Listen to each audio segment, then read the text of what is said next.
What is up, guys? We are back with another episode on the Small Man Podcast.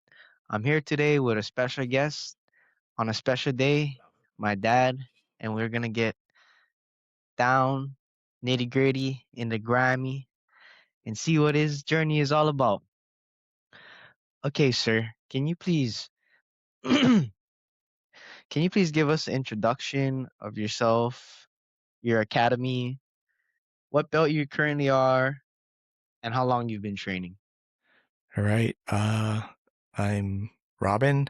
Friends call me Rob Fujimura. My son calls me Dad. I've been training at Concept Academy for the last almost 3 years. Um, I've been training total about 10 and a half years now. So I'm a brown belt with 3 stripes. Nice, nice. That's awesome to hear. Um, where did you start your jujitsu journey at? So um, we, I started off at UFC in Waikele uh, about little 10 and a half years ago. Actually started off the UFC gym a little before that. Did a bunch of fitness classes, and then after about 6 months or so, I started into the jiu-jitsu program. Nice. And why did you get started with this sport? So I've told this story before, but I would do the fitness classes.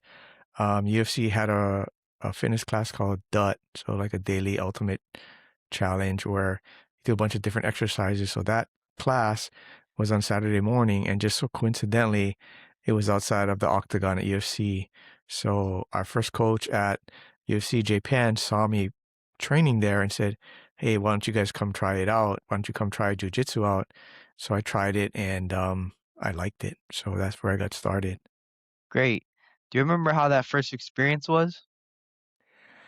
It's kind of hard for me to remember the exact feeling I had in the first class, but I know that when I first started, because I really didn't know what I was doing and everything I did with 110% strength, I was wrecked. After the class, Saturday, Sunday, I pretty much laid on the couch all day. So I knew I was doing something wrong. That's really how it felt in retrospect. It sounds like it was a tough experience. Why did you get hooked on that and why? It took I think it took a little while to really get hooked into jiu-jitsu. Uh, I think you and I started going, and then somehow the light bulb kind of went on about I was actually trying to learn things, and it started to become more than just a physical challenge. It became a mental challenge. So I really enjoyed that aspect of it. Nice. Since you've been doing jujitsu for a long time, who would you say was a big influence on how you go about doing techniques or how you analyze things from that kind of lens? So in the early days, right, when I didn't really know what I was doing, one person that kind of stood out to me was his name was Mason. I think he was probably a blue belt at that time, but he did a lot of like studying DVDs, and we played a very similar style, right, with the half guard. So I learned a lot of things from him in the early days. As time progressed, I think, especially in the last 3 years, I think I got a lot from you. I mean, you've had a huge influence on what I do. You're probably one of the few people that has pushed me to change and implement new things within my game and not stay satisfied with doing the same thing over and over again. So you definitely were a big influence on my jujitsu. Nice. That's awesome to hear. Um, well, let's let's transition from, the highs and what were some of the lows? Like what was a big challenge that kind of held you up and how were you able to overcome that? I think in the early days, right, because we didn't really understand what we're doing, a lot of what we did was strength based, right? I mean, and I've told other people the same thing, right? Strength was really our only technique. So I was that spazzy white belt, you know, I didn't know what I was doing. Um, it felt frustrating in a sense that I really didn't know what I was doing, and I guess I knew I wasn't progressing. So I had to kind of reevaluate what we were trying to accomplish, right? This is the early days, like white belt, even early blue belt, you know, got promoted, but I still don't think I really knew what I was doing in jiu-jitsu. I mean, we would go 6, 7 days a week and train a lot, but in retrospect, I don't think I got out of it as much as I was putting into it. So as we progressed, the mindset changed, probably more so in the last 3 years or so, where now it's skill acquisition, right? Even up to purple belt, I still was kind of lost. It was just kind of a one hit trick, not really understanding some of the finer points of jujitsu. Nice. Um, you think that when you were younger, you could see yourself doing jujitsu? You know, in my younger days, I played, you know, like team sports. I played baseball when I was young, Pro City. Um, when I grew up, kind of predated soccer. Soccer wasn't there yet. Pro City was definitely a big baseball community. I played baseball. I mean, again, I was on the smaller side, so it made it a little challenging. Um, did a little judo. That didn't last very long. Played played I would say unorganized, but just hang out with my friends, basketball and stuff. So I don't know that I would have thought I would have done jujitsu, you know, but I guess now that I look back, I really wish I had started earlier on and taking it, understanding that being small is not as big of a handicap as it is in other sports. So probably I think I would have seen myself doing it earlier in life. Jiu-jitsu wasn't as popular in those times, right? I think the first real exposure to jujitsu that I had was the early UFC days, like UFC 1, when Hoist Gracie came out, and I still didn't even really understand what was going on. I mean, I like everyone else, probably I thought his name was Royce. I had no idea that, you know, the Brazilians' pronunciations of names was not phonetically like Americans. So I had no idea what it was about. I think there were very few schools like there are now. So it was, yeah, I don't even think, like, even when I first started you in sports, you were 5. So that's 2005, right? When we did karate. I don't even know that jujitsu was prevalent. I mean, I think there might have been a Some. couple schools. Yeah, a couple schools, but it's not like today where like you drive down the street and you know you can see a couple schools. There's a lot of schools popping up nowadays. So yeah, in my days in the 80s, yeah, probably. I mean, I don't even know if they even existed in Hawaii. I'm not sure when jujitsu hit the islands, but if it did, it was probably in a small, very niche area that I was not exposed to. It was Helsin on Oahu and Bruno in Kauai.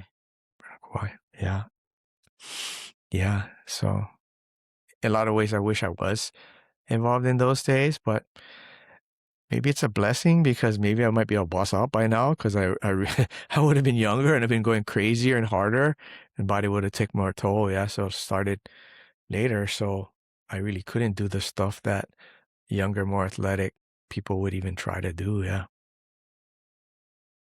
Well, imagine you're 4 years from those 3 years ago and you didn't have the same vision you have now. So that's still G. Yeah. Yeah. It's true.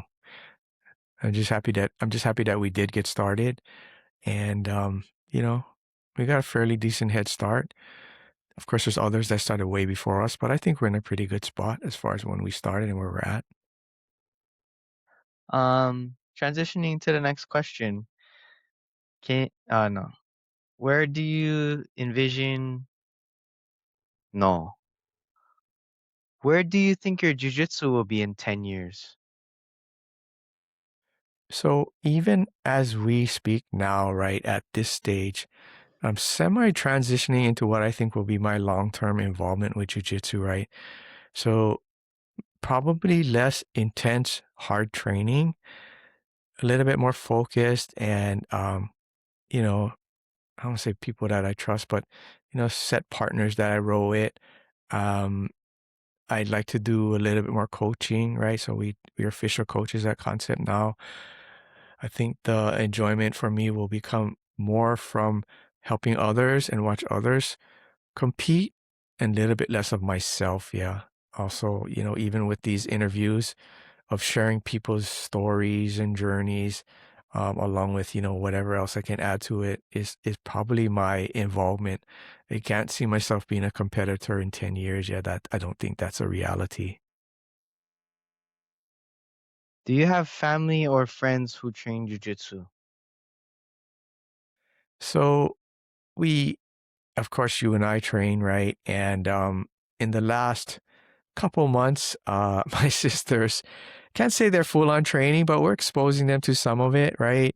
I wish in some ways that my grandchildren would do jujitsu as well, but it's something that I don't want to force on my on them, right? Of course, we've made tons of friends that are in jujitsu now, right? Um, I haven't really, I don't know that I've convinced people to join jujitsu that were my friends. So I would say, yeah, not too many friends that I didn't already make through jujitsu are doing jujitsu. You can tell Uncle Herman you like roll with him. Yeah, that probably not gonna go so well. I mean, Uncle Herman is almost 6 feet. He's probably like 260 pounds. And he does like Muay Thai and kickboxing and stuff. So he's relatively fit, yeah. So that's not gonna go so well, I think. He had talked about it in the past of doing jujitsu, but I think his schedule's a little tight, so he can't really do it. So Okay. Um, if you were to try to get somebody off the street with a 30-second pitch, how would it go? so first off, right, I try to talk to them about the obvious physical benefits, right? I know a lot of people that started jujitsu and they lost a significant amount of weight. I think some of it is from the exercise, but then a part of it too becomes being focused on good diet, right, and making smart choices with food. I think the other piece that I would try to stress is the mental aspect, right? It can be very calming, even though you know people a lot of people relate jujitsu to like UFC, right? So what they see in the MMA, they think, oh, jujitsu must be violent. Jujitsu is not violent. It can become violent or hectic, but that's not when it's trained properly. Yeah, when trained properly, it's a very beautiful art. Yeah, very gentle, very skilled. Yeah, so I would say there's two strong aspects to joining jujitsu: the physical aspect, improving health and fitness, and then the mental aspect of dealing with stress. Some anxieties, lack of confidence. It can work it can help you in both of those areas very, very much. Yeah. Awesome stuff. Um, who's been your biggest influence? It's kind of like the question I asked you earlier. You asked me earlier. Yeah, you asked me that one. Same sort of answer. Yeah, I think if I have to look at it right in the latter half of my jujitsu journey, right, which I think is the more significant part of where I'm at, it's definitely been you. Yeah, you've been a big part of it. Again, there are certain parts that I would have been comfortable doing if you hadn't pushed me. So my jujitsu has elevated significantly since you've been able to motivate me to add new things to my jujitsu and also reminding me in a roundabout sort of way that I can't just stay doing the same thing over and over again. Um, Especially at the level that we're at. I think people will look to us for input, advice, and if we stagnate, um, not that they'll lose confidence, but you know, we're at a point where we need to be the authorities in most things, right? Obviously, we cannot be in everything, but I wanted to keep pushing, even if it's just understanding it and not even being able to do some of the things physically, but understanding it. So pushing through it. What are some lessons you've gotten from doing jujitsu? I think, some of the lessons, well, some of the bigger things that I've gotten out of jujitsu, right, is um, I've been able to build a lot of strong relationships, right? So through jujitsu, right, the community has been very, very open and welcoming, and I really like that, right? By nature, I'm not really an outgoing person, but with jujitsu, it has changed me. So now that I am in jujitsu, I can be more comfortable almost doing things that 20 years ago I wouldn't even think of doing, right? So it has helped build my confidence, right? There's no way 20 years ago I would be trying to do these interviews with random people, even people that I know, I probably wouldn't be doing these types of interviews. So it's helped to build my confidence. Yeah. So that's been a big lesson. Patience, right? Jiu-jitsu requires patience. I think for me, as the old man style, the way I approach my jujitsu is somewhat reactive in ways. I understand that that's not always the best approach, but because I'm not always going to be pressing the issue. Patience helps me to let someone else make a mistake or do something to open up, right? Um, I think those are a couple of things that really have stood out for me in my journey so far. Have you competed? And when? What tournament was that? Your first time So, we can start so, off with. so yeah, I think we must have been maybe two stripe white belts. Like it was very early on that you and I started competing. I think it's probably a Naga. And that's when I first met Stu, one of my good friends, Stuart Campbell, yeah? Fujioka.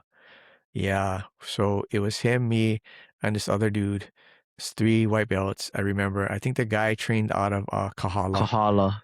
Yeah, he was one of Danon's students, right? He was a fireman. He was bigger than us. Even Stu was saying, "Oh, that guy's way bigger than us."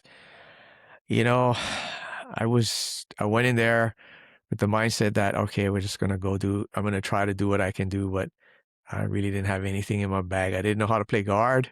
I didn't know how to attack. I think I kind of knew how to go into side control, but that was kind of it. The good thing is I didn't get submitted. The reality is I lost both my matches. So it was a learning experience, right? We continued competing on throughout all our belts from white, blue, purple up to brown. I think the last local tournament I did was at brown belt with my buddy Stu at Naga. Um, we had just started training under Maya. Maybe we were about a month in, I think. And I didn't do so well. I didn't listen to his calls. I did things that were like kind of bizarre, like just randomly doing stuff, right? So my competition approach was not the greatest, and I kind of recognized that as I started to prepare for masters, right? So you and I, right, we knew we needed to kind of if we're gonna continue to progress, we needed to transition to another school, right? No knock against the school we're at, but we think we had kind of plateaued. So when we went to concept, I told Maya, I'm gonna do masters next year. I started concept like the day after masters had completed. So Maya asked me, "Oh, you're thinking of doing masters, or you're gonna do masters?" I said, "I'm going to do masters." So for 1 year straight, I just trained, absorbed as much of the information that I could from him and you and the other students there. I trained really hard. I made sure to be on weight, so I probably lost about 8 pounds over like 2 months. So weight was not an issue, right? I know a lot of times weight can be a stressor, so I made sure to not have to worry about it in the waning days leading up to the competition. And actually, when I weighed in, I think the weight limit was 141. I was like 142. I mean 132. So it was almost 10 pounds under the weight, but I don't care. I was happy. I felt strong, right? So that first year that I competed, with God's grace and with all the training that I got, I took gold and that I had accomplished something and it was something special to me. I spent 1 year of my life preparing for it and it came to pass, and I was so happy, right? And I was able to share my gold medal with my dad. That was something that really stood out to me. It was a proud moment for me to be able to do that. Nice. But, I mean, like I told Alika the story, I was like 1-7 in Hawaii. So anybody who starts off slow, it doesn't mean that you can never win, right? Sometimes you just need a slight adjustment. Nice. Is there anyone that you try to model your game against? You know, it's kind of interesting. I think about that a lot. Like, who do I try to be? And I think there's two facets to my jiu-jitsu game, right? Two kind of clear distinctions, right? So there's the competition guy that, goes to masters and competes against other 60-year-old guys. And I kind of know that game already, right? It's kind of stay away, look for an advantage. There's no like high intensity transitions. There's not a lot. I mean, one sweep wins the match. One near guard pass wins the match, right? So it's kind of hard for me to train like that. I rather train like, more like what the guys at Concept are doing, right? The mid range, the outside passing, right? Some of those types of things, the active guard play, right?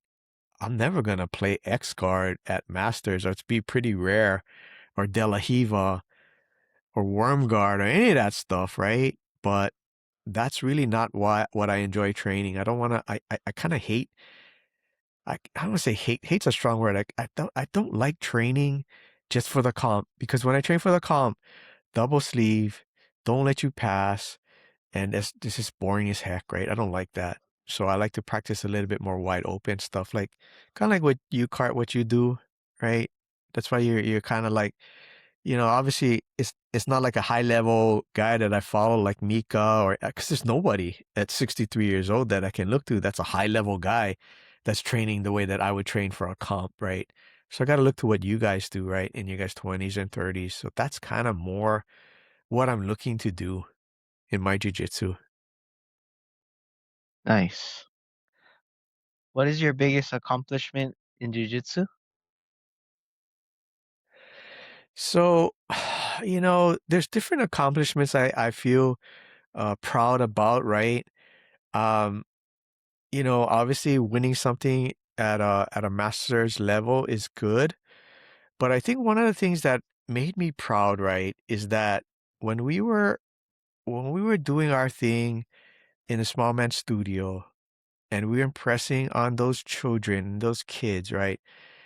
And trying to get them to understand that winning and losing is not the most important part about jujitsu, and having them understand that and being able to learn and have life lessons to give them, I think that kind of made me more proud than like standing on the podium. Don't get me wrong, I was happy to stand on that podium and have my hand raised and have the gold medal around my neck, but impacting the next generation of kids that are coming up, even if it's not specifically their jujitsu technique, and more about impacting them as becoming solid citizens and adults, that makes me more proud than any gold medal that I can win. The gold medals get thrown on the side. When those kids come back to me and they're adults and they still remember and they talk about things that we told them, that's that's the thing that makes me proud. Nice. And what was the biggest challenge you faced in jiu-jitsu? I think there's a couple of things that we face, right, in our in our jujitsu journey, right? So obviously it's our size, right? I mean, we started.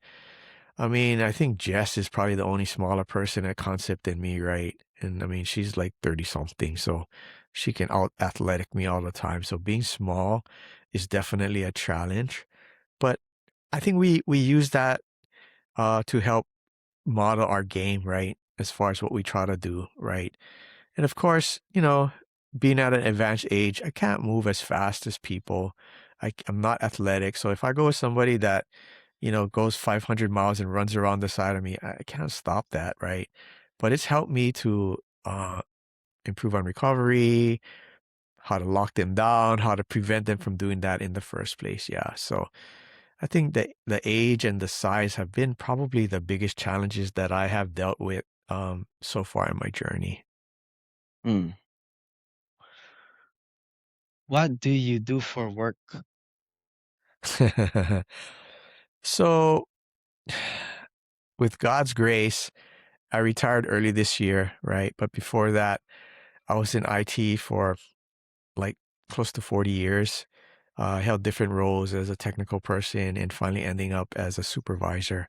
So right now, I'm on the retired status. And do you have any certifications in other martial arts? So I actually, you and I started karate when you were 5, and I think you stopped at purple belt.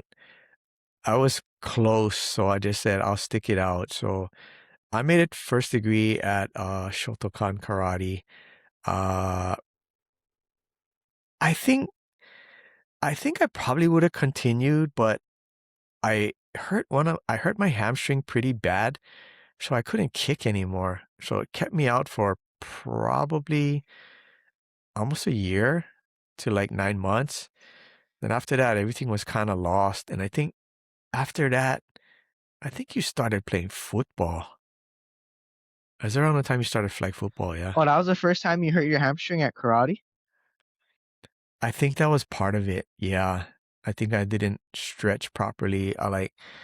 When you're young, right? You can just do stuff without stretching. And I mean, I said, no need stretch. And then, oh, dang, my hamstring. And like even now, like I think that before it would tighten, but it got bad where like I couldn't kick and I knew I couldn't. You can't go karate if you cannot kick, right? So it's kind of like pointless, right? I mean, yeah, you can punch, but it's just only using half your weapon. So that kind of stopped, yeah. So yeah, karate um was the one thing that I also did. I did judo for maybe like a little less than 2 years, but I was like middle school. So kind of didn't really do much there. Did you play flag football? What's kind of funny when I was in middle school, we actually played flag football in middle school, right? There was no leagues, there was no organized flag football leagues, but we played in middle school. When I think you were like maybe a couple years in, uh, coach and we played in a league. I think I must have been maybe like my mid 40s already by the time. And of course, everybody's playing. They're not in their mid 40s. So there was limits on what I could do. I liked being the cameraman. So I videotaped a lot of that, but I played flag football. We would play with the kids. So kind of like with jiu-jitsu, when you jump in with the kids, I kind of jumped in with the kids and played some of that. We did play a couple seasons in organized leagues, but not, I didn't last very long there. Uh, do you do any other activities to stay fit? Uh, Not really. Like walk the dog, go on walks with mom when she wants to go shopping and stuff. But jujitsu tends to be the only thing that I really focus from a standpoint of exerting myself physically. Yeah. Do you have a routine after class for recovery? So pretty much when we come home from class, because we train at night, I'll soak in an Epsom salt bath to relax. Right. I also have a massage chair that I pretty much sit in at least once, maybe twice a day for about half an hour. So that loosens me up. Following day, I have one of those portable steam saunas that I use. It's about 20 minutes of that, and then another 3 minutes or so in ice bath. So definitely at my advanced jiu-jitsu age, got to do a lot of recovery. Um, I do a lot of supplements and vitamins also to kind of help with that. Nice. And what is your diet? Is it strict or is it kind of wide open? I mean, I'm more of a chicken and fish person, so I tend to kind of stay away from I don't eat a lot of beef. Uh when my very first job was McDonald's, and like you get free meals, right? So I ate McDonald's for like 18 months. After that, I got burned out on fast food. My body just cannot handle fast food. So unless I'm in Japan, I don't eat fast food. Very limited. I don't like fried food that much either. I like a lot of poke and sashimi and stuff like that. I do believe that it's okay to eat other things, but just in moderation. Yeah. So I just don't eat, like, I like to eat chocolate once in a while, but, one or two small pieces. So nothing excessive. Yeah. All right. So we reached the end of the normal questions. So now we're going to get into some rapid fire questions. So let's just try to see some things off the top of your head. So All we'll right. begin it off with what is your favorite guard? I'll have to say it's De La Hiva. Okay. Your favorite submission? We had a class and my asked everyone to say their favorite submission. I said rear naked choke. Rear naked choke's not really my best submission, my favorite submission. I think I just like chokes in general. I don't know that I have a specific choke that I like, but I like chokes. It's hard to like eat the choke, you'll sleep or you gotta tap right. Um, guard pull or DQ? Carpool or what? DQ? DQ. Yeah. I'm gonna definitely say that in my advanced age, I don't mess around. Anybody who rolls with me knows 1 second grip and rip, bruh. I mean, I just pull guard as fast as I possibly can. I don't mess around, bro. All right. Favorite gi brand? AP. Favorite gi color? And for the longest time, it was black. I'm starting to kind of like white a little bit more. You used to always be white, right? So I'm kind of liking white. I just don't like the idea that I gotta wash it right after I come home from class. That's the only drawback. But yeah, I kind of liking white geese again. Gi or no gi? Gee, Favorite trading partner? it used to be you till you got mean on me and I can't train with you anymore and you're super bossy, right? I still say it's you. Have you ever used your training outside of the gym?